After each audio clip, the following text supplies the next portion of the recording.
All right, class, welcome back. We have another discussion, one I'm really excited about, and one that I think really resonates with the class because we've had some of these types of conversations before. And I have Rachel and Sam from Disology with us.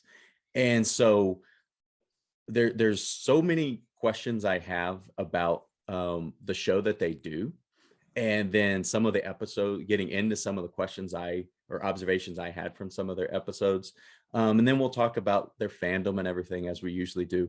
But first, I wanted to just get both of your backgrounds about how you became Disney fans, kind of bring us from the beginning to where you are right now. And then we'll get into what Disology is and where that idea came from. So welcome to the class, welcome to the show, and please, Rachel, if you want to go ahead and start us off, you can.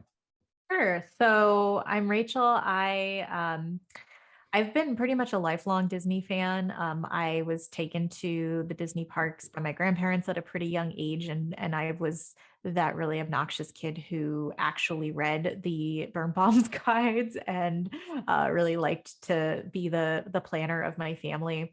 I grew up in upstate New York, but I moved to Florida about 12 years ago, and I moved to Orlando about 6 years ago.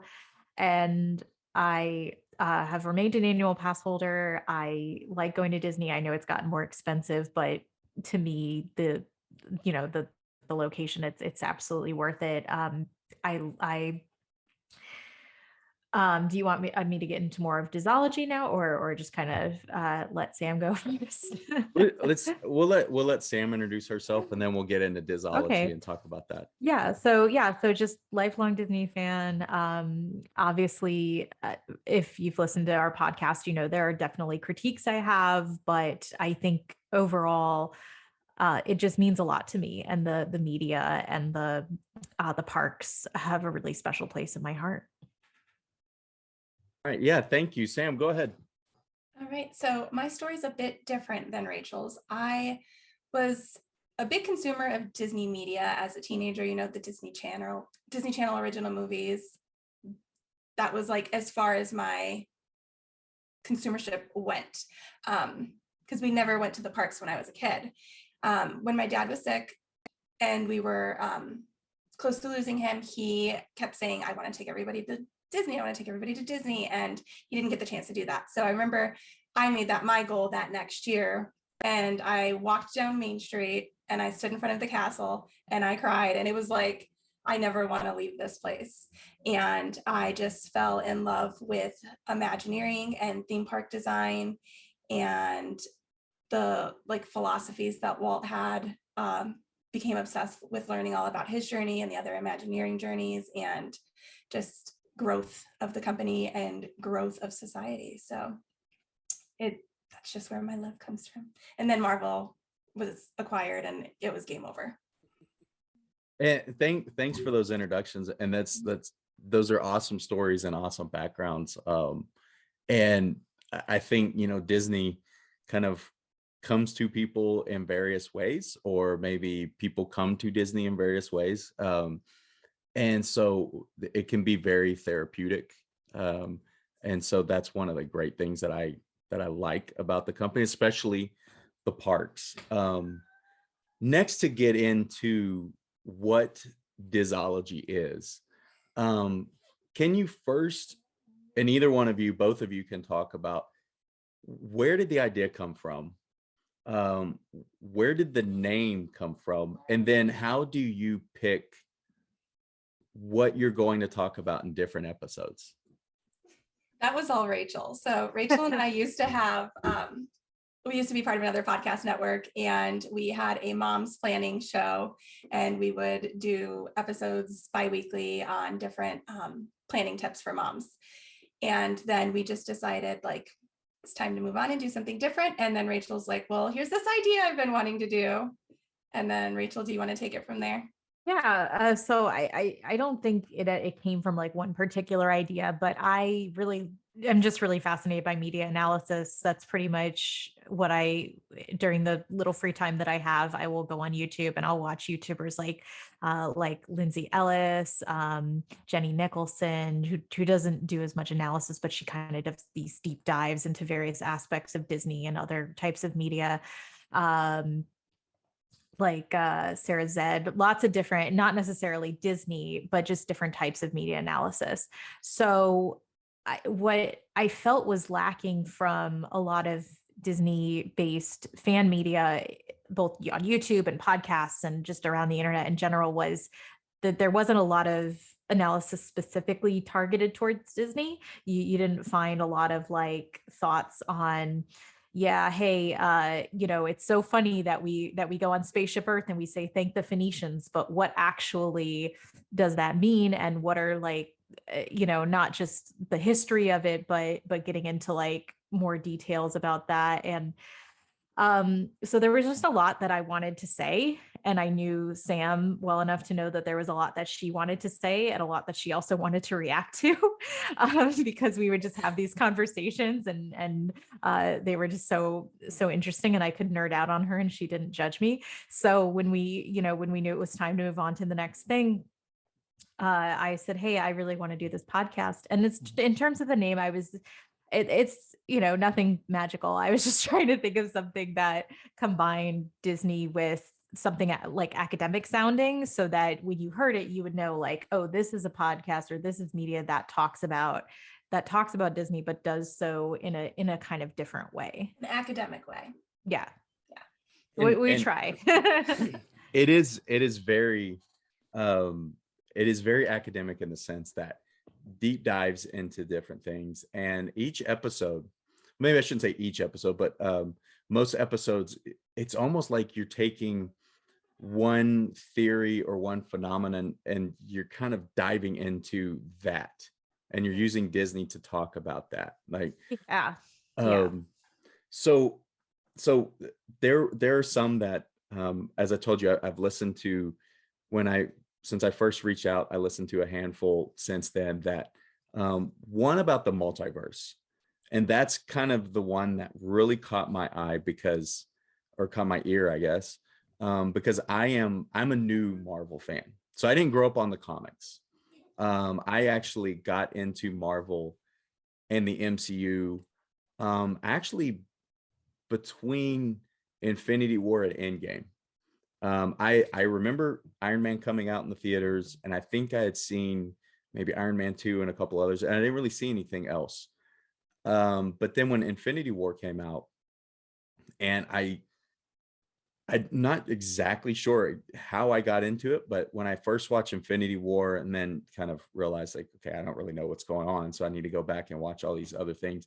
And then from there, it's just become this huge passion that has kind of infiltrated the teaching, the classroom, the research, the writing, all of that, and it's become so fun that then when I was listening to that about the multiverse, and how Roger Rabbit is the original multiverse for Disney, I thought that was fascinating.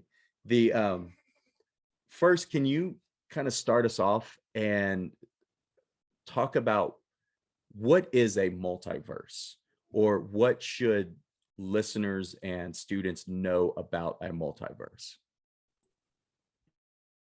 There's a lot of different definitions of the multiverse, and I definitely have to give a shout out to my friend Ryan, who that episode was basically his idea. He's a friend of our podcast. He's been on several episodes, but I guess it's been a while since we recorded that episode, but we kind of touched on different ideas of what the multiverse is. And I think especially in the last couple of years, when we've had so much media, not even just from Disney, coming out that kind of touches on like a multiverse, like you'll see like DC has it too, and Marvel also. We just had Space Jam too.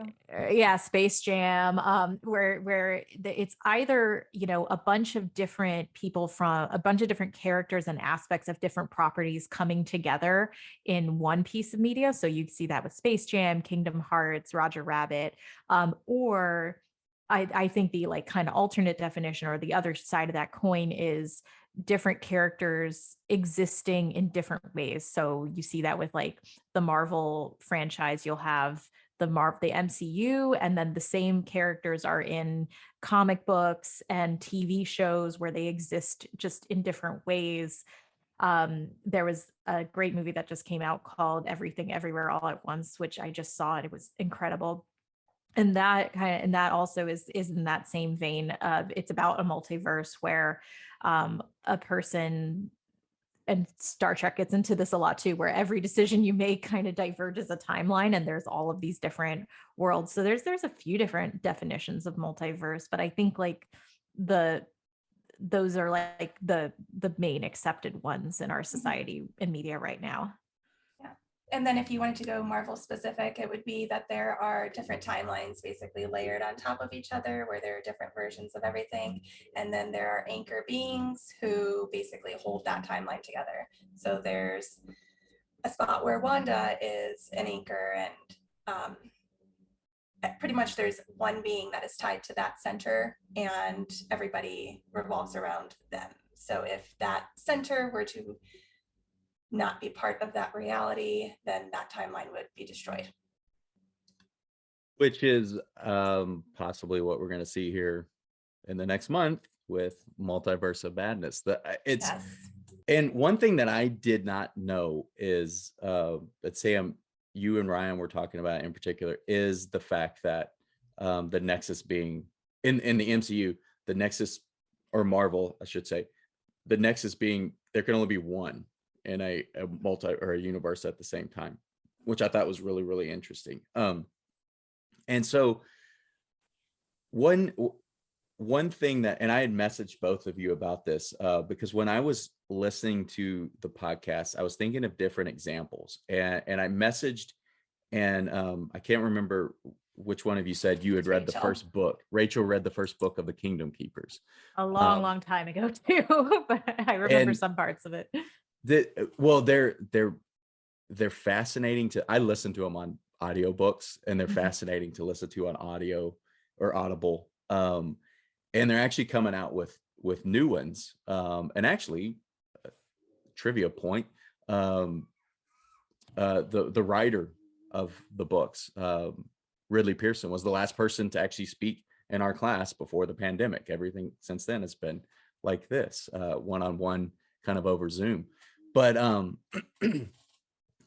it's so interesting because those stories, they also bring together all of the characters, and they in that world, they know each other and they help each other, and everybody, I don't want to spoil it for anybody, but basically everybody kind of, Mickey is, the boss, and everybody's trying to help out with that. And it's just, it's such an interesting concept. And so when I was listening to the podcast, that's where my mind went. And there's another thing that I think is interesting to bring up, is because we're talking about the multiverse, it also brings in the concepts of multimedia and transmedia to me. That, the difference being, like, transmedia is story told using different mediums, and the story actually kind of goes between the mediums. It's not just we're doing it through a book and we're also doing it through a movie and through audio and things like that. Like, it's actually like a storyline that goes through. And so one thing that I think is interesting to get your two views on is, are we as consumers getting to the point where we really need to consume transmedia to fully understand a story? Or is it just kind of icing on top of the cake for those people who do understand, or do read the books, read the comics, play the video games, watch the animated features, and then also the live action features? I think that I'm going to use Marvel, the MCU right now, as an example with the Disney Plus shows and all of the things coming in Phase 4. But there's a lot that can be consumed on its own, that you don't like. Marvel does a good job giving you the backstory that they want you to have. But when you can put on your like lifelong learner hat and go in and consume the comics and consume, you know, the miniseries that have happened before, it changes the way you think about everything, and it just makes you so much more excited to keep consuming the content. It, for me, that's the only way to do it, but that's also me being the Marvel nerd that I am. But I don't think you have to, personally, but I think it's incredibly beneficial too. I think it sparks a lot of joy, and it keeps you going and keeps you wanting to learn more and do more. So Okay. And go ahead, Rachel. I was just gonna say, I think there's a way to do it that does, that does spark joy. And I definitely think there's always going to be those consumers who want to see like media expand across different ways and they want to find all the Easter eggs. But I also think you have to be really careful because especially, and like the cynic in me is like, is it really because they're trying to enhance the experience or because they want to make more money? So, and I think we're seeing it done not as well with like the Star Wars fandom, because like, especially in that latest Boba Fett show, there was so much that like, if you hadn't watched Mandalorian, you're sure going to be confused in these 2 episodes, which are basically just Mandalorian episodes. And if you haven't seen the Clone Wars show, then you're going to be confused as to who this guy is who just showed up. And there was even like a reference to a scene that never even made it to air in the Clone Wars. So, that's like, you would have to be like a really deep person. And I felt like I'm not like an avid consumer of Star Wars media, but I did watch like breakdown videos on YouTube. And, I was like, okay, yeah, I was really confused and now I understand. But if you were like, I just want to watch this episode and then go, and I don't have time or the bandwidth to do anything else, I think you're going to lose some people. Well, and I'm glad you brought up Star Wars because I do think it's done very, very well in Marvel and with the MCU. And I think, I mean, if you've seen the trailers for Multiverse of Madness, it looks like some of the things that happened in the What If series, which were the animated series on Disney Plus, it looks like maybe those are coming over into live action. Yeah. And I've heard talk of, the success of, and this is Sony, but the success of Spider-Man Into the Spider-Verse. Will that version of Miles Morales actually be the version that is carried over into the Sony Spider-Verse, the live action Spider-Verse, and then eventually like kind of, those two exist where they're always kind of side by side and they can make movies together and then go off on their own adventures and things like that, with Disney and Sony. So I do think they do it really well in the MCU. I think it's interesting that I wonder if at some point, and I watch the Marvel shows, like I have them on in the background when I'm working. I watch them multiple times each. I watch episodes multiple times each.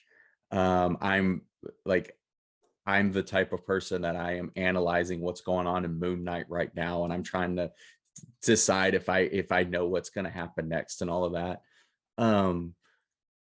But I do wonder if we will get to a point where even for someone like me, it becomes overload where, am I think going a lot of people to are feel, there. Yeah. And Yeah. am I going to feel left out because I don't fully understand something? Now, what is interesting about specific to Star Wars that you brought up, Rachel, is there were certain aspects like when now his name escapes me, at the end of episode 5 of the Book of Boba Fett, the blue guy. I can't even remember his yeah. name. Oh, Cad Bane. Cad Bane. When Cad Bane showed up, that's embarrassing to not remember, but when Cad Bane showed up, like I knew who that was right off the bat, and I had really never watched much of the Clone Wars, but I knew who that character was.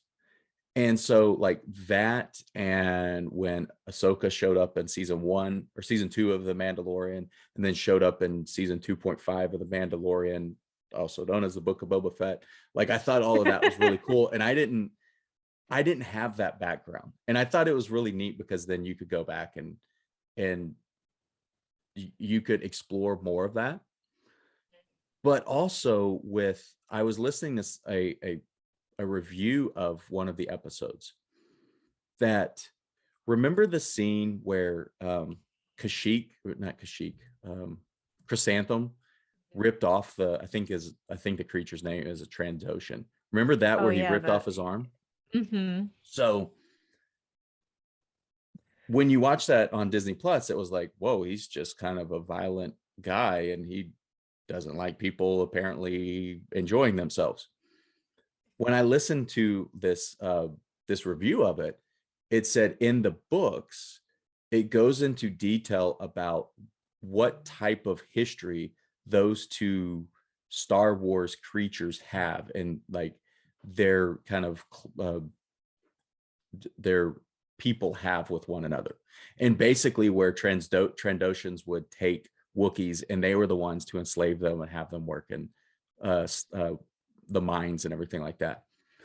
But that wasn't translated into the show.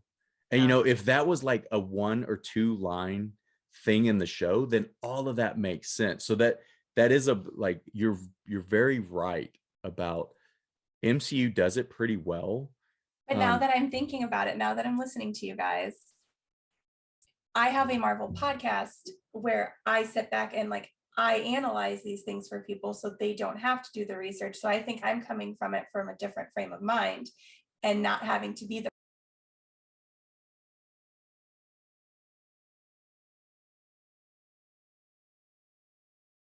and like feeding that information out there instead of, because I have the background knowledge and I'm not really looking at it from everyone else's perspective. That could be it. But I think part of it is also just how Marvel is pretty good at putting the story first, and then everything else is like little Easter eggs that you can discover. Absolutely. Like I don't know anything about Moon Knight, but I still watch it and I'm still very interested in the story. My favorite of the MCU movies is Thor Ragnarok. I've watched that movie like so many times.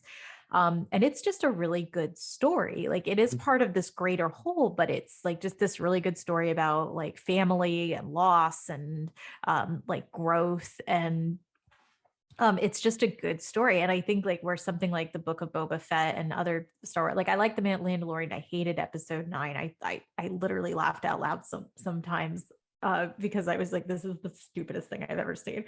I'm sorry. But it felt like they were putting they were putting these like messages to the fans, or who they perceived as the fans, over just telling a good story that made sense. And Boba Fett, I think like where it faltered for me was like, they're like, oh, and I don't know if it was because of COVID schedules or whatever, but there were episodes that Boba Fett wasn't even in it. And and they took way too long to show like, why should I care about this character? Why does he want the things he wants? So I think that's to me the big difference. Like if you put story first, if you just focus on telling a good story, I think people will be on board for that, and they will seek out more information. Whereas with Star Wars, I'm not as interested in seeking out that information because I didn't even like the story. Yep, exactly. And one thing that I think is really interesting is that when you look at transmedia, with specific to Star Wars, like now you go to Galaxy's Edge, and we've been lucky enough to have somebody talk to the class a couple times that works at Galaxy's Edge, and they've talked about how basically it happens in a timeline, and everything has to happen in the Star Wars timeline. And so what that has some parameters on it, or some constraints on it, as to what they can have. Like, so for instance, it would be more difficult for Mandalorian and Baby Yoda to be walking around Galaxy's Edge. And then on the other side of the coin, or on the other side of the spectrum, if you will, is Avengers Campus. That Avengers Campus, I've heard, like kind of exists as part of this sort of multiverse. where everybody is there. So it's okay to have Black Widow walking around. It's okay to have Steve Rogers, Captain America, walking beside Sam Wilson, Captain America. It's okay to even have now multiple versions of the Loki variant walking around, because they were able to, because of storytelling, basically when each episode would come out, the very next day, those characters would be in the parks. And so I think it's just an interesting example in like transmedia storytelling, and where there are some constraints, and then in other places it's more open to kind of working to not to go on what Rachel said, but kind of working toward the fans, giving the fans what they want, you know? Yeah. And I think that was something that the producers of the Star Wars shows saw. Like, they saw the Marvel fans kind of losing their minds over these Easter eggs, and we want to do that too. We want to do that too, but sorry, not everybody's Kevin Feige. No, I'm just kidding. Well, yeah, and I Disney has this, especially in the parks, they're like, everything has to tell a story, and it's like, well, it does, but also it doesn't have to. It doesn't literally have to mean there's a story. Like, there's literally like literature that is based in Batu that ties into Galaxy's Edge. It's like, it doesn't literally have to tell a story. It just has to be well themed and make sense. Cohesive. Yes. But at least, I mean, like, okay, so you're going to set Batu in this timeline that has all these characters that people don't like as much as other timelines of Star Wars or other time points in Star Wars. At least they still have the Star Tours area on both coasts. So they, you could have a Mandalorian meet and greet on the stage next to Star Tours. I think that would be fine. But yeah, it is weird how they were like, it has to be this story, and we're gonna bet it all on these characters that people. I mean, I know a lot of people love Rey and Kylo Ren and all that, but it's not they're not as iconic as Princess Leia and Luke and Darth Vader and Grogu. Instant icon. Grogu. Instant icon. When you mentioned, here's the thing: if they put Mandalorian and Grogu as a meet and greet in Star Tours, like, what's that going to do to Galaxy's Edge? Then all of a sudden, because that would be by far the longest line for a meet and greet, all of a sudden Star Tours is now like the attraction again, because just for this meet and greet. And then like it would help the crowd level and Galaxy's Edge. It would help the crowd level on the rides. And with Star Wars now, like, you also have the new Galactic Star Cruiser that is part of the story, and it's very awkward in that is a very privileged experience. There are a very small amount of people who can have that experience, and even smaller who could have the experience over and over and over again, so they could like feel part of it. And I understand the draw of wanting to be part of this universe, but it almost seems like there's the general fans and that watch the movies and they can do this. Then there's like an added layer for people who want to read some of the books and read some of the or watch some of the animated series. There's the added layer for people who want to go to the parks. And then there's like, let's be honest, about 10 layers higher than that is like the people who can stay at the hotel. And I think on some level that's acceptable, because like the more you want to get into it, the more you can understand. But it is a little problematic when you need to understand these things in order to understand the whole story, if that makes sense.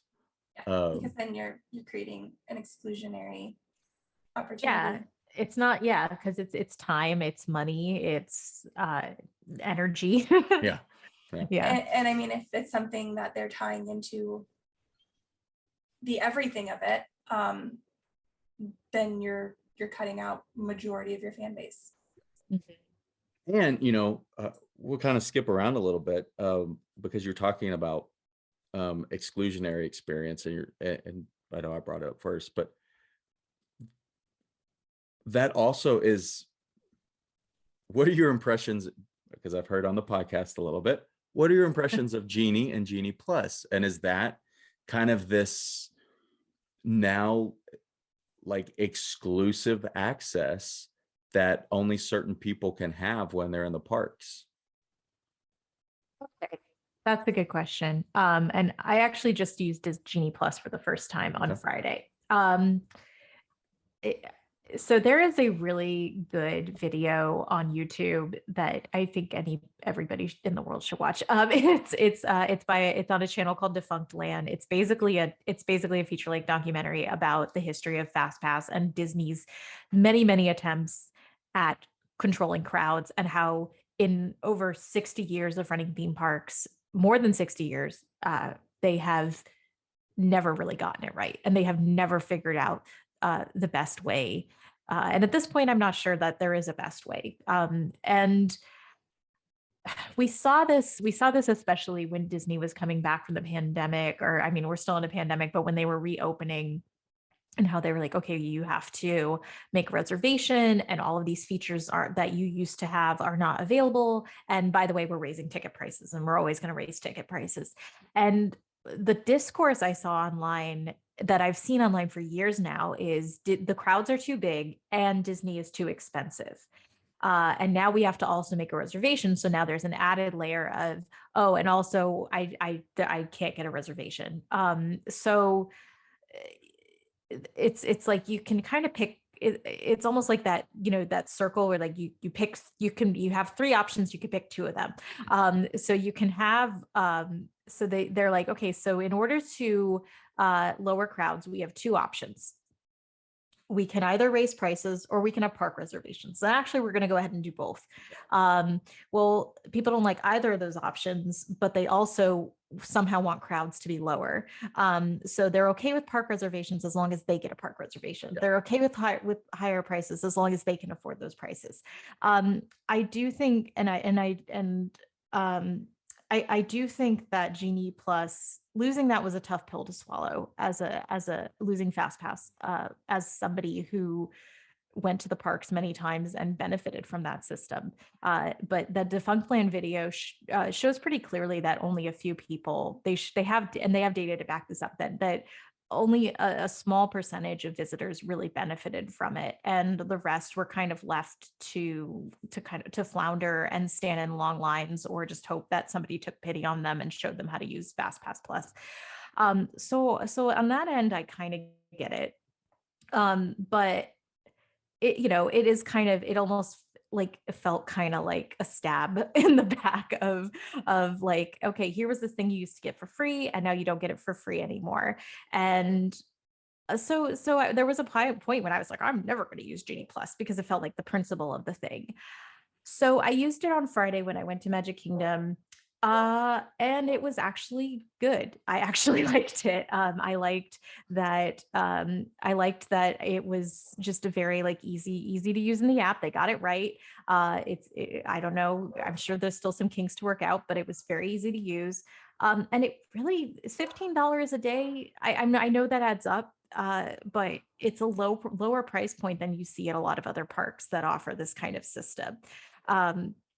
So to my mind, it's kind of like, it's really not that as bad as it could be, but I still am never going to be like, yay, about it. You got to hold on to it a little bit of that. I have to be a little bitter. But I agree. I think that we thought it was going to be a lot worse than it has turned out to be. And I know that most of my friends who have used it have enjoyed it. And a lot of them enjoy it more than they did FastPass Plus. Yeah, and I think like one of the big advantages it has over FastPass and is that you have to book same day. So it's more like the old paper FastPass system, except you don't actually have to go to the ride to book your time. Because it was nice to be like, I got a FastPass for Flight of Passage in 2 weeks, but that kind of sucks for everyone else who didn't get it. And that means that they are kind of playing this game where they have to try to get it, or they have to risk standing in line, like I said. So just being able to book it like in the morning it felt more fair. See, If I that miss makes that. I sense. miss that, what, 90 days out, was it? It was 60, 60, it it was was 60 days. Well, Yeah. 90 if you were on property, Yeah. right? And it was no 60 if you were on 60, property, 30 if 30 you with weren't. them. That's right. So yeah, like I can see kind of like where a lot of people liked that. And I liked it too, but I also recognized that it wasn't the fairest system. So I'm like, okay, like fine. I got my Jungle Cruise time. I'm good. I'm gonna go back to bed now. Yeah. The thing that we went in November, and I loved it. I loved being able to use it. I did feel, if we went with my wife and our two kids, and then my mom went with us, so we had 5 people. And you talk about it adds up. Yes, it obviously adds up when you're doing that every day for everybody. And then, but there were some of the attractions that we did the individual lightning lane for. And the one thing I'll say a negative that I got from it, but then I'll also like tell you it did not stop me from using it. Is under the old Fast Pass and Fast Pass Plus system, it was like when you were standing in the queue and you saw someone walk up, okay, well, they're using one of their 3 Fast Passes. We'll use ours for another ride later. Or they came and they got theirs reservation and now they're back. Same thing when you were walking up. You knew like, okay, everybody else they're going to be able to use one at some point. This time that we were there, I did feel like we had a different experience than a lot of other people who were not local that were there to, especially I think for a lot of people, the quote unquote success of going to a theme park is how many rides you ride, which I don't think it like, you can have a conversation about if you should just walk around and enjoy things or not. But especially with 2 young kids, like that was the utmost importance. We went on Space Mountain one time without a lightning reservation because it was a 20-minute wait. And the whole time, my kids were asking, hey, do we have a fast lane for this? I'm like, well, we do, but it's later. Why don't we have one now? I'm like, well, because we don't really need it. It's 20 minutes. Like, that's a really good wait. But it's kind of built into that expectation. Like, hey, are we going to be able to go to the front of the line? And it just, for me, it felt awkward that like when I was walking up, it was almost like I felt bad for other people that they weren't having the same experience. Now, I will also say it did not stop me from using it. And it won't stop me from using it in the future. I'll justify it how I need to in the future. And I actually remember having an experience going previously where there was a mix up with a hotel reservation, and it ended up we got a lot of fast passes from it. Like we almost had unlimited fast passes. We had enough that we didn't really need to worry about things, and they were unassigned, so you could just use them whenever. And I remember thinking at that point, like, man, if they ever charge for this, I want to do this. And so, that's sort of my hypocrisy, is like, I can say like, oh, I really want this to happen. And now that it's here, it's like, I kind of feel bad that we're having this experience and other people aren't, but I'm not stopping doing it either. Well, there was definitely like this thrill when it was free or included. I shouldn't say free, but it was included. And I remember there were several times I would be in a fast pass lane and somebody in the standby line would say, oh, excuse me, how much did you pay to ride that, to be in that line? And I would get to say, I didn't pay anything. I just know how to use the system. And now I can't say that anymore. Now I have to say, oh, I paid $15. and I feel a little dirty. The other complaint I have is like an annual pass holder, because I work. So I, usually my husband doesn't like Disney. So I take my daughter like during weekdays. And when I get done with work sometimes, and I'm only there for a couple of hours. So to me, I'm not, and there's no discount for annual pass holders. We can pay like $99 a year for unlimited photos, which is really nice.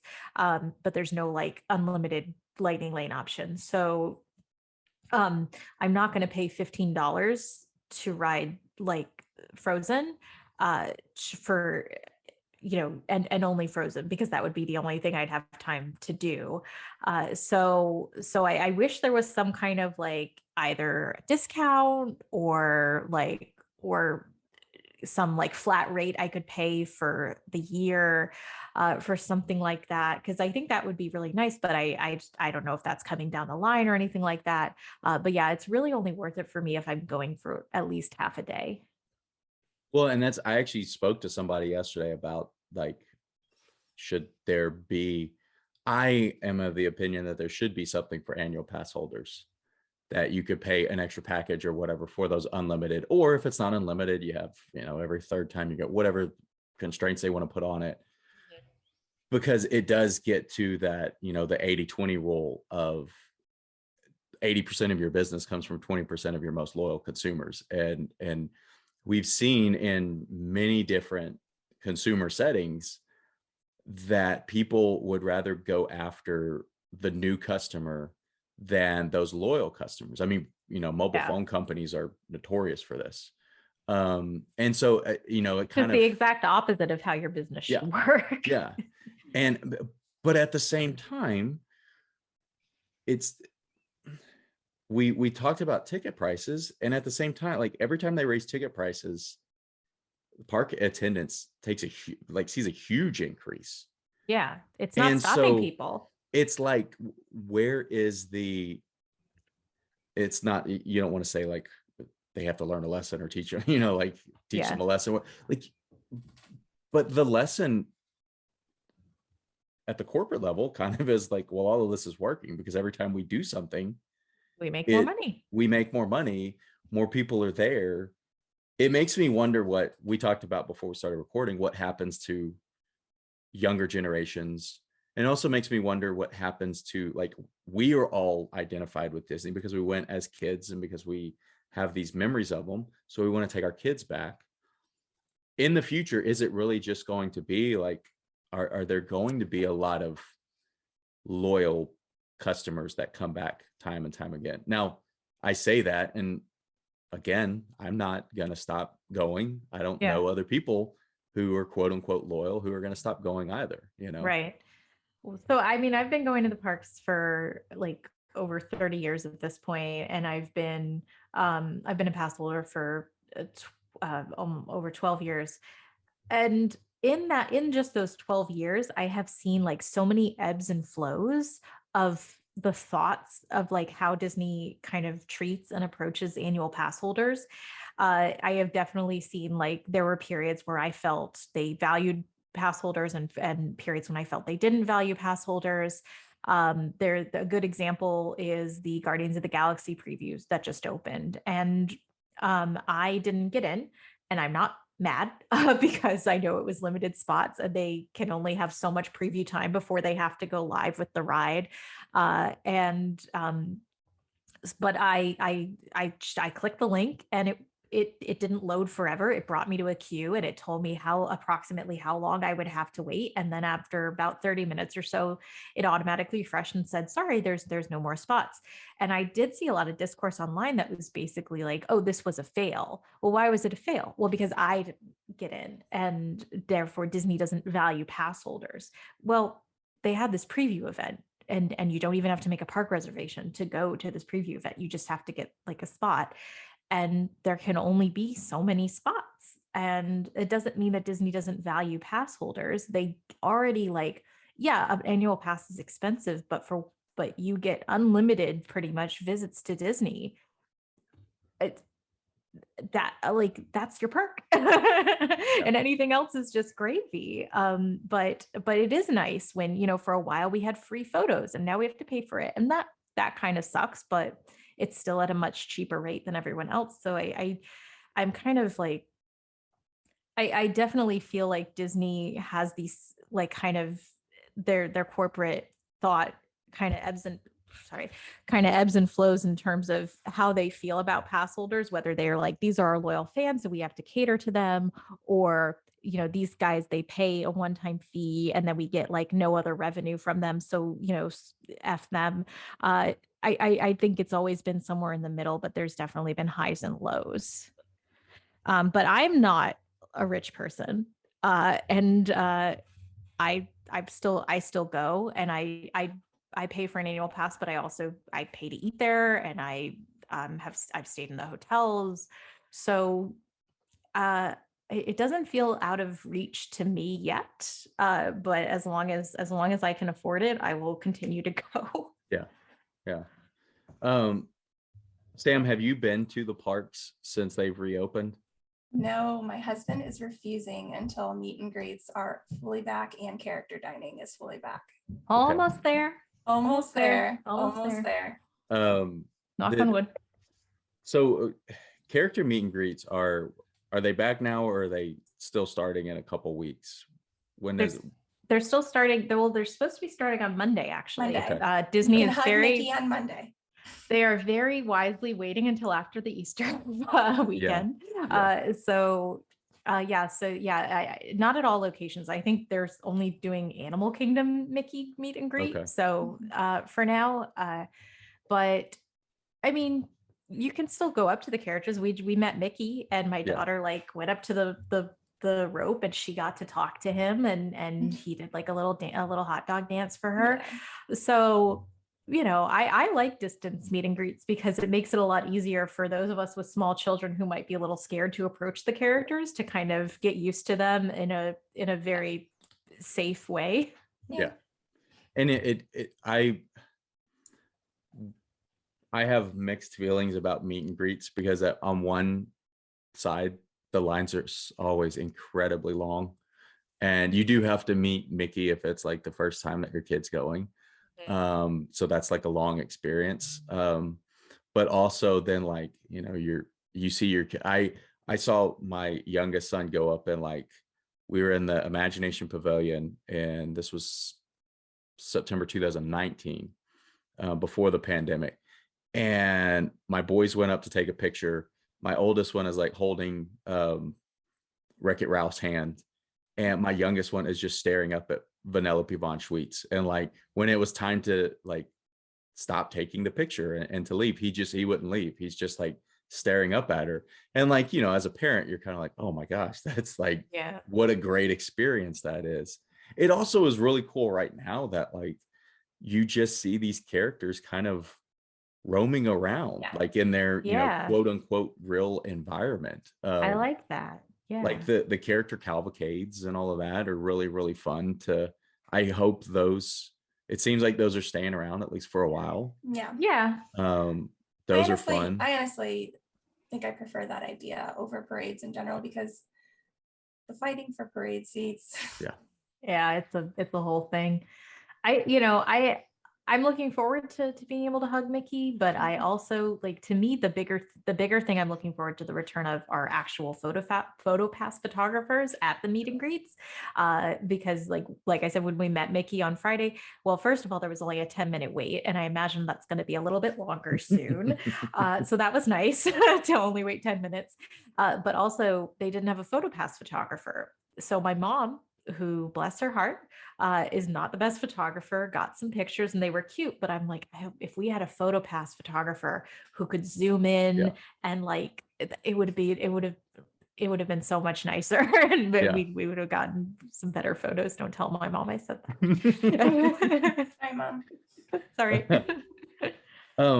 So another thing, like two more episodes I want to touch on from the podcast, from your podcast.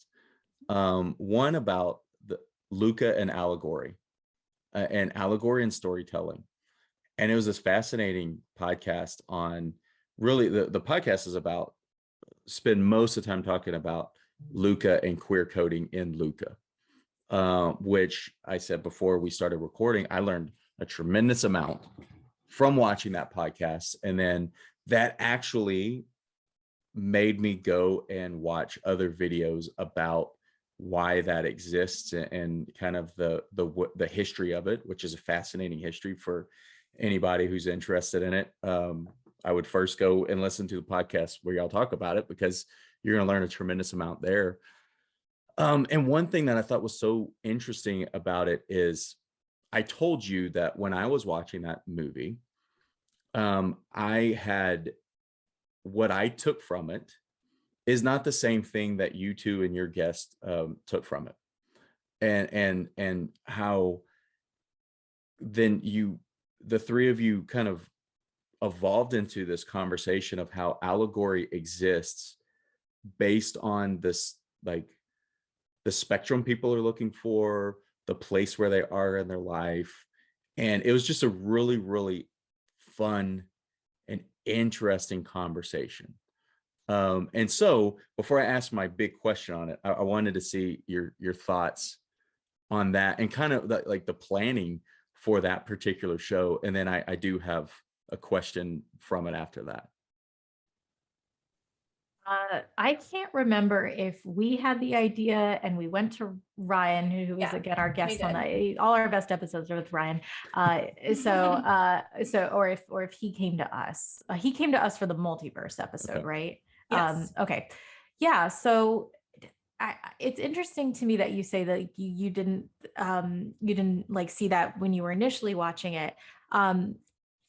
Because when the movie was getting promoted, my social media feed was just filled with friends. And I went to like art school, so I have a ton of LGBT friends. It's just the community. It has a lot of them. I myself am not queer, but I have a lot of friends who are trans, a lot of friends who are gay, bisexual, non-binary. And they immediately picked up on this from, I can't snap my fingers, but they immediately picked up on this from like the trailers and the early footage, that this looked like it was an allegory for being gay, for growing up as a queer person or a trans person. And so I already kind of had that mindset when I was thinking about it. And it was really, I think it was really valuable for us to be able to bring in, because Ryan is gay, and to bring in somebody from that community, because I'm not a member of that community. I'm a strong ally of that community. I try to be, but I don't want to speak for them. So it was good to be able to have somebody who connected with the movie on that level, to kind of to share their experience.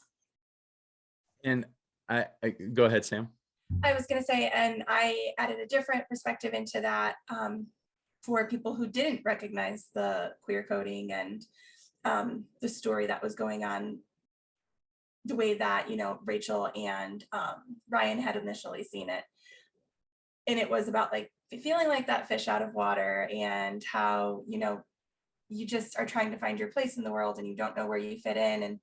And made the comment as an allegory of, it resonates with you where you are on your journey in life. So if it's something that you can make meaning out of, then take it and go with it. And it doesn't have to be the same allegory for every single person.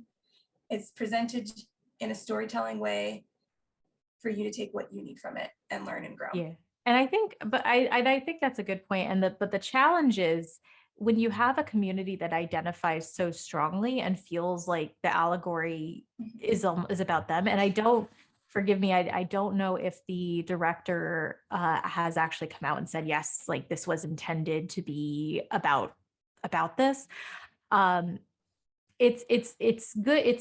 I think it's definitely fair to say, like, yes, this is a story that many different groups could identify with, but at the same time, I think it's also, I'm trying to think of the right way to say this. You also have to tread lightly and not say like, well, it could be about anybody being different. But there are definitely groups that you kind of risk erasure, for lack of a better word, by saying like it could be about anybody being different. Yep. Versus, Yeah, versus, but you also don't want to say like, yes, it's definitely about being gay. It's definitely about being trans. So you kind of have to be respectful of those viewpoints as well. I'm not sure I always do it so elegantly, but I try.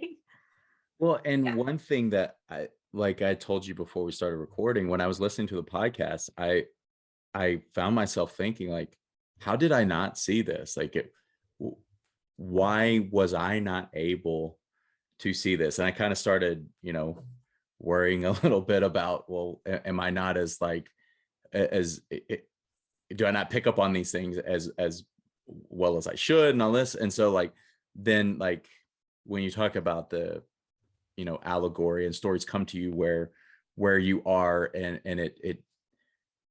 it does to a certain extent depend on what spectrum you're looking at, or looking from. It was just a very, very interesting episode. And I do remember, because I just listened to it this last week, in the episode when the three of you said that the director was actually came out adamantly saying it was not an allegory. Now I wonder, with everything that's gone on in the last month or month and a half, and especially with the Pixar and employees of Pixar have made multiple comments about how there have been a lot of censorship. I wonder, because in the podcast the three of you talked about, I wonder if there's contractual obligations that the director couldn't say something. And then like I'm listening to this, in the aftermath of hearing all of these and seeing all these Pixar employees make statements like that, that I'm like, oh well, I wonder if that was the case. Yeah. You Go heard ahead, it on Rachel. Disology first.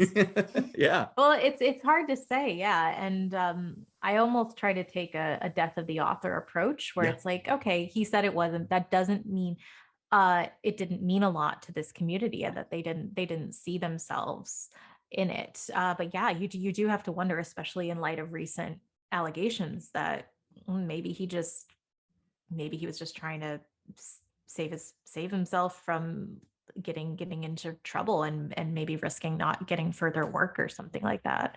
Yeah. And I can't remember if we said this in the Luca episode, but we also did a queer coding episode on Disney villains. And we said at this point, we are giving the wins to the LGBTQ community. Like if they want this, they can have it, because like they need the storytelling. They need to have something out there that is a way for them to express their voices. Yeah. And we're going to let them have that win. Well, and Yeah. I was actually going to mention the death of the author, because I hadn't heard of that either. That was something else I learned from listening to the episode and then doing a little bit of reading after, or watching after. That it corrects me if I'm wrong, but it's the idea that no matter what the author's original intent is, somebody who identifies with something, if they see value in it, it doesn't necessarily matter what the author's original intent was. It matters what it's that old saying, beauty is in the eye of the beholder, or, art is different to different people. And so it was such an interesting episode. And it's one that I think is kind of it's a great example of just what detail you go into on the podcast, and what research you go into on the podcast. And so it was very, very well done. So Thank you. both thank you and great job for that one. Thank you.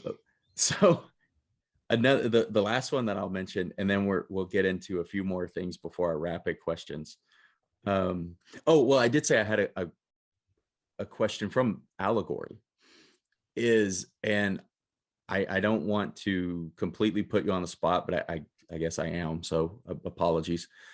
If Allegory exists based on your spectrum and where you are watching a movie from, then can you tell me, each of you tell me, what is a Disney movie that has meant a lot to you in your lifetime? For me, I'm gonna go with the first Tinkerbell movie that was like direct to video. Wow. What? Deep cut. Okay, so yes, so it's like they want her to fit into this box, and they're like, no, you're a Tinker Fairy, you can't go do these other things. And I've always felt like people pleaser who is like, I'm gonna do what everybody else wants me to do, and then all of a sudden I was just like, no, I don't fit in a box, and I went and did my thing like Tinkerbell. Okay. That's a really good question. I know that Moana meant a lot to me when it came out, and because I had lost my grandfather a few months before it came out, and it did still kind of stuck with me. I don't know that there's a movie that I would see like an allegory for my own life in my life. I feel like it's been really piecemeal, and I've just I don't think I don't see myself in a lot of Disney characters. I think the way other people do, which sometimes I get jealous of. But I definitely saw myself in Moana as um somebody who just really wanted to make her family proud. And I not in like a Mirabelle Madrigal way, Yeah. but just in like a like just caring about them so much that um you just want them to be proud of you, and you want to do something that makes them happy. Yeah. Thank Even you. if it means sacrificing yourself. Mm-hmm. Yeah. Thank you for that. Thanks for sharing that. To transition to the last episode that I want to ask you about is, you also did an episode on Disney's America, and kind of the history of Disney's America, and why it didn't end up coming to fruition, why potentially it was somewhat a pretty positive thing. There were some negative things that happened that kept it from coming to fruition, but in the long run, the company may be better off that it was not built. Can you give us a brief kind of history of what the Disney America idea was? Disney's America is so fascinating to me because there have been a lot of projects that just never came to be, that were very high profile projects that just got canceled. But it just feels like the biggest hole in the biggest crater in the history of projects that never came to be. And especially when you look at the career of Michael Eisner and what he was hoping this would mean for his legacy. So for those listening who aren't aware, Disney's America was a theme park that was going to be in Virginia, and it was basically going to be Liberty Square on steroids. And it was to have a bunch of different lands that were each based on a different era or region of the United States. And there were some ideas that sounded really cool, and some ideas that did not sound like they would have aged well. Dueling fighter jets, a nighttime spectacular based on what was it? Something really cringy. Was it the Civil War or World War One? Yeah, it was basically a nighttime spectacular based on one of the wars we fought, and just some probably ideas involving Native Americans that would not have aged well. And this wasn't a very long time ago. This was in the 90s. It was basically going to be a big promotion for Pocahontas, which we've done an episode of Pocahontas and why that hasn't aged well. But it was going to be a whole theme park, and they were so excited, and it didn't come to be because there was just too much opposition from legislators and cultural groups, and too close to the actual sites, and too close to take away from their importance. Yeah, and it just it just quietly fizzled out, and Disney has never mentioned it again. And it's We probably don't a talk good. about Bruno. We don't talk about Disney's America. I wish that movie had been out, so we could have titled it. We could have titled it "We Don't Talk About America." Well, and even even the title, like, because I had read some about Disney's America before, yeah, and like, one of the first things people are upset about is, really, it's Disney's America, like you're copywriting yeah, America now, you can't really. So then it was American Celebration, and like, yeah, but wasn't, interestingly enough, because besides like a dog, and real quick, on the dog fighting coaster, when I was listening to the episode and you two were talking about that, I can't remember, one of you said, like, I can't remember what it was based on, and I wrote it down. I'm like, it was a dog fighting coaster. I remember it was going to be two playing, and then one of you looked it up and looked up that it was actually going to be the United States and Germany flying those planes in the World Wars, which is extremely problematic. And they were going to have, Not they, triggering at all. yeah, they No. wanted to have like a experience of being a slave on the Underground Road. That's, I mean, they were, yeah. it's a great lesson in, like, maybe their intent was above table, and their intent was good, but it's a lesson in who can tell those stories, and should people that didn't live those experiences tell those types of stories. That's something we talk about on a lot of our episodes, is having the right stakeholders being involved in these conversations. So if you're going to be doing something on Native American culture, you better have the right Native American spokesperson. If you're going to be doing things on words, you need to have people who like have relevant experiences that they can add and can sit back and tell you if what you're doing is going to offend people or hurt people or trigger people, because you have to think about it from not just your own perspective. Yeah, and it's not just like who is telling these stories, but who is profiting from these stories too. There's been, there, when Moana came out, they were like, oh, we got this Polynesian brain trust and we brought on all these people from Polynesia to help, but ultimately, who's making the most money when this movie comes out? So I think the best thing that can be done is like not just like consulting these groups, but giving them opportunities to be the primary drivers of this media and be the primary people who profit from them. Directors, producers. Yeah. And even in the past couple of years, we've seen a big stride in that. We've seen a lot of like actors of color and actors from marginalized backgrounds and directors and people getting to work on these projects more and more, and getting to be like the heads of these projects. I think Disney's America is just like a really great example of Disney not reading the room and there were so many, what's so funny to me is just how many points when nobody said, hey, what? Well, and it's cringy. it happened during what is kind of known as the beginning of, it was the second decade of Michael Eisner's time as CEO, which the first decade, I think a lot of people celebrated. The second decade, people have thought, well, that's kind of, but we got Bob Iger out of it and he made a lot of purchases and that was really good. That,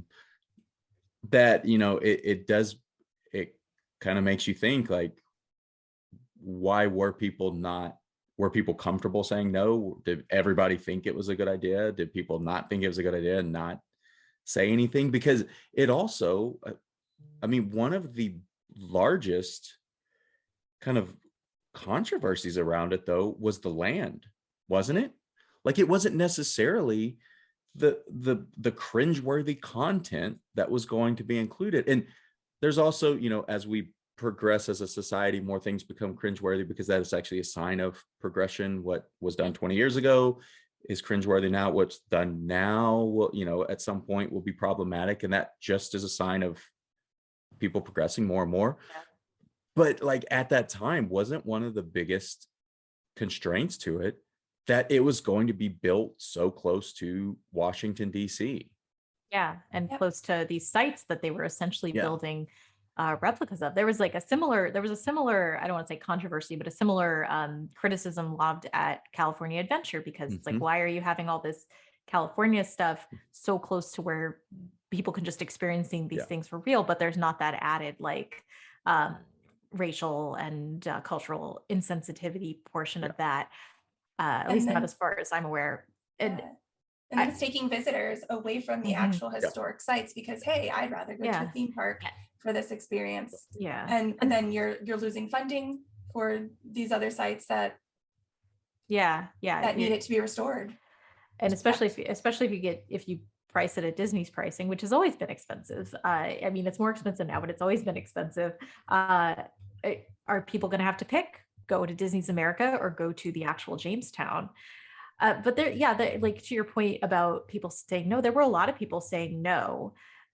I don't know how many of them were internal to Disney, but there were definitely a lot of people Yeah. saying this is not a good idea. And I think I can only speculate. Like at the time it was like the height of the Disney Renaissance, and Disney like was coming back. And they felt like, I think they probably just felt like, especially Eisner, like we can do no wrong. And Eisner especially was really concerned with cementing his legacy in like the pantheon of Disney CEOs. And I think they just were like, no, this is the basket where our eggs are. Yeah. We can't, there's no other baskets. We have to do this, and we have to figure out how to do it right. And all of these people who are complaining, they just don't understand our vision.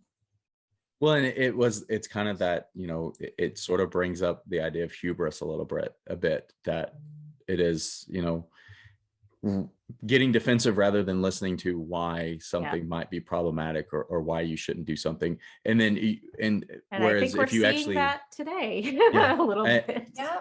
Well, and you brought up Disney's California Adventure, and we kind of saw it with California Adventure when it first opened, that people really did not go. People, they had to almost retheme that whole park. I mean, it basically is almost completely rethemed now. Mhm. But so you had Disney's America a few years later, and I mean, the planning was going on at the same time, I know, and what was it, 98 or 99 is when Animal Kingdom opened. Mhm. Animal Kingdom had a lot of protests. I in my view, Disney kind of learned a little bit of their PR lesson, in that they were upfront in saying they brought in a whole bunch of people that worked with animals, people that worked with the environment, and they weren't just helping on the project. That was probably the most important thing, is that they were helping on the project. And they were, I mean, Animal Kingdom, for people who have been, it's not my favorite park because of like just my attachment to other parks, but it is an amazingly beautiful and important park. Yeah. But also they had people telling the story for them. They had people talking about how this is a good thing. And so the question I have written down was, do you think Disney learned a lesson from the America Scrapped project when they designed and ultimately opened Animal Kingdom? Or is it, not to be funny about it, but essentially, I mean, animals don't really have a voice other than, the people that are trying to protest in their favor. Like, which do you think it was? Did they learn a lesson, or was it just kind of, well, they sort of pushed through, and now it's open and everybody loves it? I'm going to go with neither, Okay. because I'm going to give all of that to Joe Rohde. Okay. I was gonna say it was probably just that they put Joe Rohde in charge of Animal Kingdom, and Joe Rohde already has the right mindset.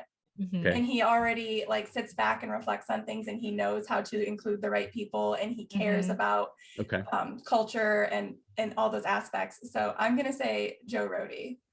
Well, so then that kind of is learning the lesson. Yes. Like put somebody who is intimately knowledgeable about this or and who knows how to get the passionate. right people. Yeah, I don't know if that was their intention. I mean, he did walk a tiger into the meeting room. Yeah, that was him. Yeah, they had to be convinced with the tiger walking around. Yeah, So.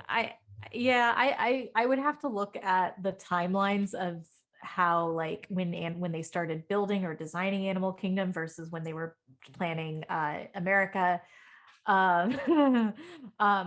It's to really know. Like, I hesitate to say like Disney learned their lesson without seeing like solid proof of that. And I think the answer to did they learn their lesson is subjective. Like, you see a lot of people talking about the warnings that they've put in front of several movies on Disney Plus, and some people like them and some people don't like them. But I think, like, for some people, for some groups or individuals, the warning is good, but it doesn't go far enough, and they would rather see the media removed or censored. And I don't think they're wrong to think that, but I also don't think I think it's a very subjective answer of if did they learn their lesson? I don't feel like I personally have the authority to say what that lesson should have been. I think Disney learned their lesson with Disney's America, in that they didn't build it. And they built a really good part in Animal Kingdom, but I don't know if the two are actually correlated. But Okay. Animal Kingdom, I agree, is a great park. When you look at it, like, I think they learned a lot of lessons from California Adventure, if anything, because you talked about how California Adventure is basically a different park now from when it opened. Animal Kingdom, except for Pandora, is more or less unchanged. Yeah. And and most of the opening day attractions, I think, are still there, and the ones that were added are very high quality and blend in very well with what was already there. So I think they just had the right people on the team. I think they should have just put Joe Rohde on everything, and that's the lesson. I agree with you. I mean, well, now Joe Rohde he's gone. quote unquote retired, but then Mm-hmm. a week or two later, we get an announcement he's joining. He had joined someone else. So, you brought up, and I know we need to wrap up quickly because everybody has kids and other obligations and things that we have to get to. But you brought up the storytelling, and you brought up the like the warnings on Disney Plus. Do you think they need to, there's an argument for exposing people to something, and if that's their first point of exposure, then at least they're exposed to that, and then they can go learn about it more. But there's also an aspect of it that, okay, exposure in general is a good thing, but taking that next step and maybe adding more content and more context in that content would be something that is helpful. Like an example I think of is, when they released Hamilton on Disney Plus, they released a few different specials where they had people from the show talking, but they also had historians talking and everything, which was really well produced. But it would also be great if there was coming soon a documentary about Alexander Hamilton and about that time, to show that, okay, here's how it was produced and shown here to expose people to this, but here's more of the full story. Like, do you think that's something that not just Disney, but all media companies should be striving to do, to tell that more full story? Absolutely. I do. And I do see MCU starting to do that. They're taking a lot of stereotypical issues that people are afraid to talk about, or issues that make people uncomfortable, and they are presenting them in a way that is consumable to us. So like right now with Moon Knight and the dissociative identity disorder, like, we don't normally talk about that, and to present it to us in something that we're going to consume, I think that they have almost an obligation to do that at this point because of the platform that they have. But I did want to say about the exposure. The issue with the exposure for me is we have children who this is their first exposure and their parents aren't having the conversations with them. And their parents aren't telling them or aren't guiding them in these conversations. And they're just consuming these things and they're thinking that these are normal things that are acceptable instead of being told this is how things were, but we've grown and this is how things are now. And, you know, we try to be better. We try to do better. So that's my issue with exposure, is being careful how it's being consumed. Right. Because we can't allow kids to consume things without healthy and appropriate conversations. Yeah. Right. A message at the beginning of a movie isn't a substitute for a conversation, especially like in my case, I have a 2-year-old, she can't read. So if I put Peter Pan on for her and that is her first experience to exposure to Native Americans in media, and I don't say anything and she can't read the little statement at the top that's like, this is not okay, but we're going to show it to you anyway. I don't think that's the best move I could make. I do think that it's nice to have more cultural context. I do remember when like Pocahontas came out, there was like, oh, and here's like all the real information about Pocahontas. Yeah. But I also think I say that kind of with an asterisk. Like, yes, it would be nice. But I say that with kind of an asterisk because I feel like a lot of the background media that Disney puts out, whether they're saying like, here's the behind the scenes look, or here's like we sent Joe Rody to Africa and here's what he found. It's got a very self-congratulatory tone to it. And Disney has not shown that they are very good at being self-critical or putting out media that is self-critical. Which I think is a mistake. I think that there's definitely a way to do that and talk about the mistakes you've made beyond a statement at the beginning of a movie, in a nuanced way that still encourages, you know, they're worried that they're going to lose viewers, but I think that a good show of faith and effort would go a long way in getting more viewers. And if they don't talk about it, Rachel, we will. But so then, we don't have as many followers.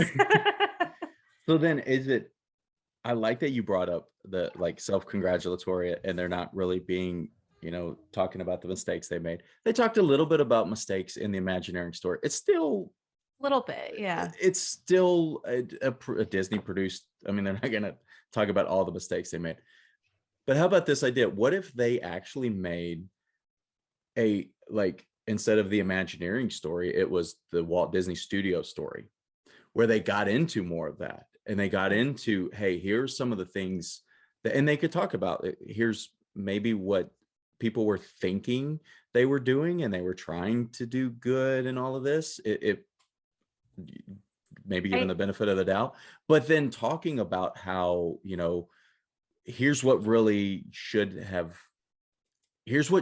been told. Here's what needs to be told. Here's how people could be more responsible. Because I think it is something that's throughout entertainment as well, right? Yeah. Yeah. It would be nice if those messages were coming from Disney, but at the same time, like they have an agenda. They have an agenda. They're like they're the biggest company in the whole world. They're a huge corporation. And so I think it is important to have like outside voices outside of Disney telling certain stories, but the disadvantage is they don't have the exposure that Disney does, and they're not going to reach as many people as Disney can. So I do think they have a responsibility to be conscientious of who they're reaching and try to tell stories in an accurate way. Yes. To your point about Walt, like I don't see them ever doing anything like not in anytime soon. Like, you know, we saw Saving Mr. Banks. They wouldn't even let Tom Hanks smoke on screen, even though Walt Disney was a lifelong smoker and died of lung cancer.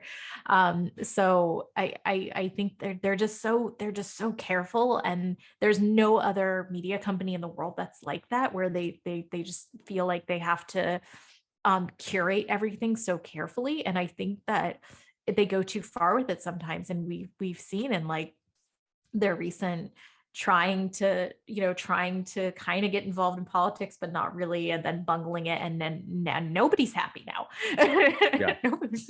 Now, yeah, I mean, now you're never going to make everybody happy, but yes, it seems right now like they have to recalibrate because they have made people on multiple sides. Yeah, really, really upset with really them. angry.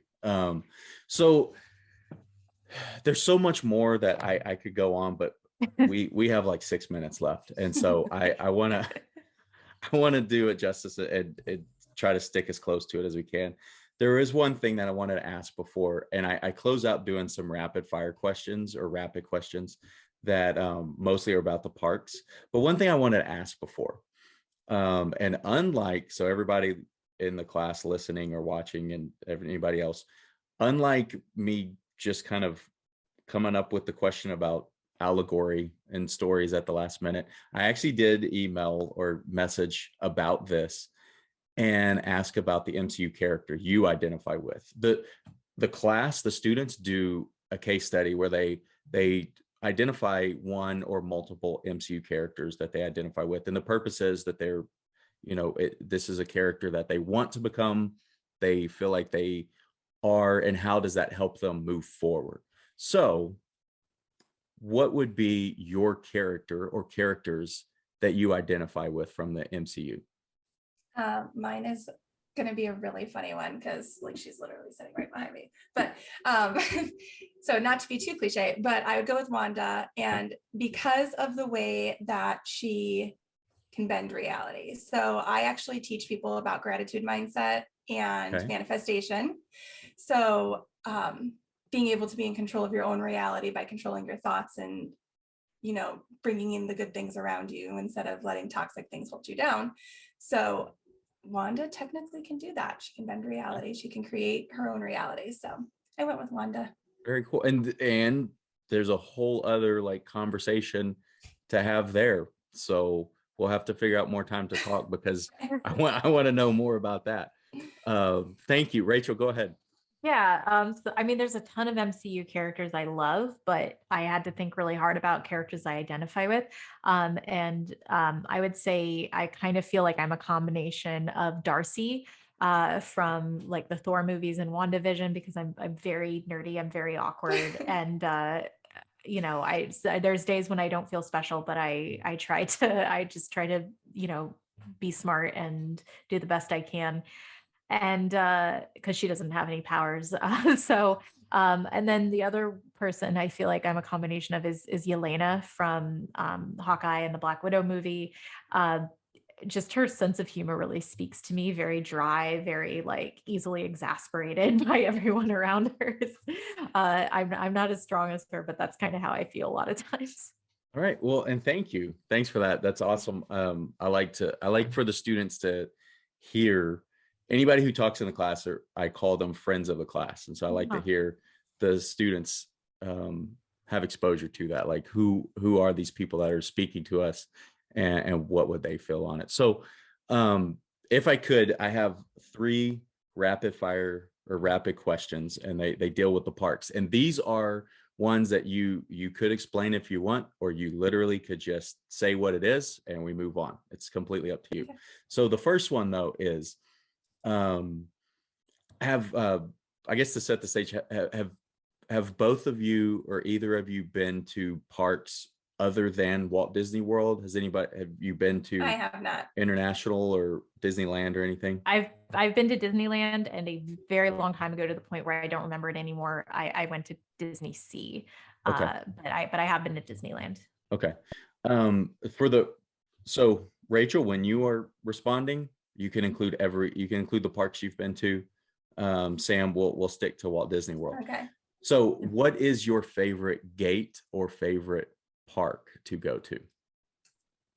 Magic Kingdom for me. Okay. Magic Kingdom, I could spend all day in Tomorrowland and be happy, and Fantasyland too. Just put me in Magic Kingdom all day. We're good. We're good. Rachel? Epcot. Okay. 100%. Especially now that they've gotten rid of those gravestones in front. I literally the gate there. I could spend every day there. It is so chill, and I love it. Okay. All right. And so what about when you go, do you have a favorite attraction? Yes. Favorite attraction. Go ahead, You Sam. go first. Mine is Journey into Imagination with Figment. Okay. All right. That's my daughter's This is my favorite favorite. too. Figment's my favorite character.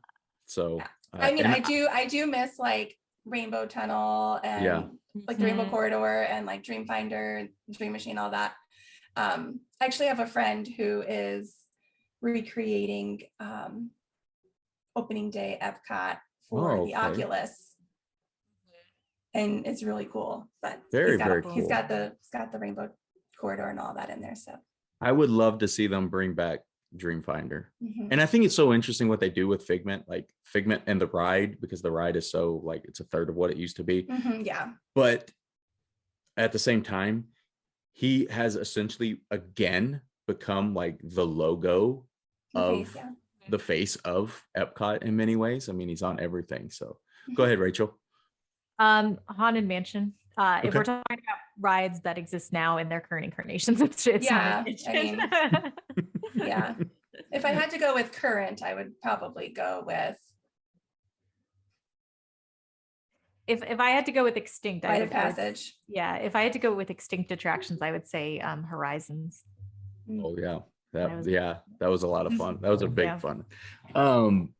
And then so for the last one, just so I don't take up too much of your time.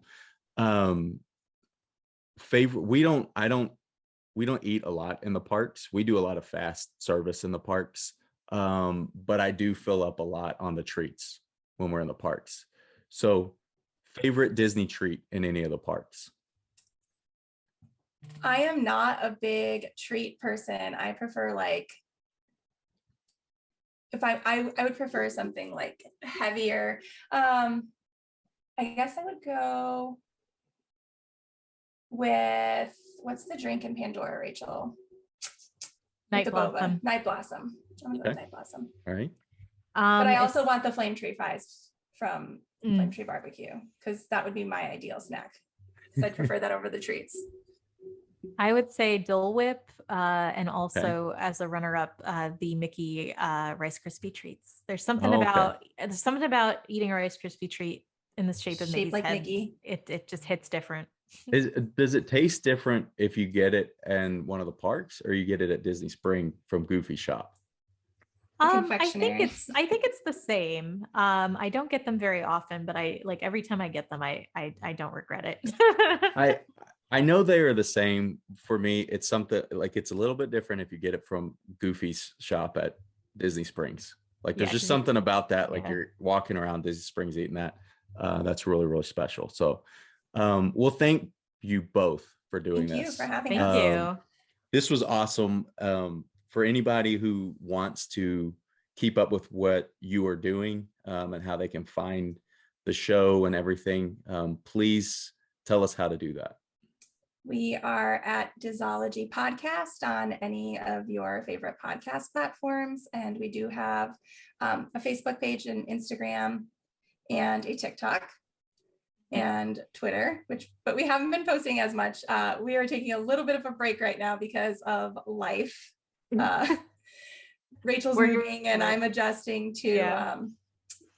how school's changing right now. But Yeah. but we have some ideas in the bag that we're getting ready to come out with. So Yeah, we Disology have a- Podcast. We have a decent back catalog of podcast episodes. We will post more. Definitely follow us on TikTok. That's probably where we're going to be posting content most frequently in the future. Yeah, podcasting and TikToking are the best way to follow us and our weird minds. Okay, awesome. Well, you know what? They're awesome to listen to. I would Thank tell you. anybody, listen to a couple, and if that is what you enjoy, go back and listen to as many as you can, because every one that I've listened to, I've walked away knowing or feeling like I know something more about not only Disney fandom, but all of these other, like this cool way that you bring in kind of outside concepts and everything. So thank you very, very much, Sam Thank and you. Rachel, for this, and Thank have a great you. rest of your day. Thank you for having Bye. us. Bye. Bye.